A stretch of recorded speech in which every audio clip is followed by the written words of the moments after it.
আসসালামু আলাইকুম এভরিওয়ান, সবাইকে রামাদান মুবারক। আজকে আরেকটা নতুন রেসিপি নিয়ে চলে আসলাম। আজকের রেসিপি হচ্ছে চিকেন চিজ রোল।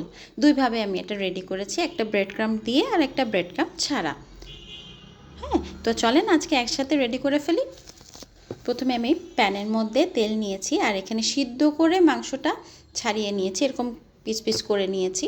ওই মাংসটা তেলের মধ্যে 1 মিনিট জাস্ট নাড়াচাড়া করেই দিয়ে দিচ্ছি আদা রসুন পেস্ট, আর অ্যাড করে দিচ্ছি হলুদের গুঁড়া, মরিচের গুঁড়া, ধনার গুঁড়া, জিরার গুঁড়া, গরম মশলা গুঁড়া আর ব্ল্যাক পেপার। সবগুলো একসাথে দিয়ে খুব ভালো মতো কষিয়ে নিব যতক্ষণ না গন্ধটা চলে যাচ্ছে।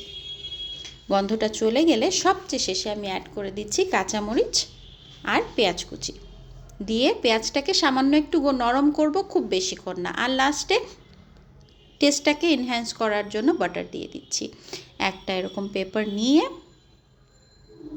মজরেলা চিজ অ্যাড করে দিচ্ছি আর জাস্ট ফোল্ড করে দিচ্ছি। হ্যাঁ, ফোল্ডটা করার সময় আমি আটা আর কর্নফ্লাওয়ারের একটা পেস্ট রেডি করে নিয়েছিলাম, ওটা দিয়ে জাস্ট আমি আটকে দিচ্ছি, আর কিছুই না। খুব ভালো মতো আটকে দিব। তো যদি আমি ব্রেড ক্রাম্পে গড়াই তাহলে সেটার জন্য আমি নিয়ে নিয়েছি ডিম আর ব্রেড ক্রাম্প। এখন ডিমের মধ্যে দিয়ে খুব ভালো মতো এপিট ওপিট ডিমের মধ্যে দিয়ে তারপরে আমি ব্রেড ক্রাম্পে গড়িয়ে নেব। Just that's it. এটা একভাবে করা যায় আর নর্মালি প্লেন রেখেও করা যায়। তা দুইটাই আমি ভেজে দেখাচ্ছি।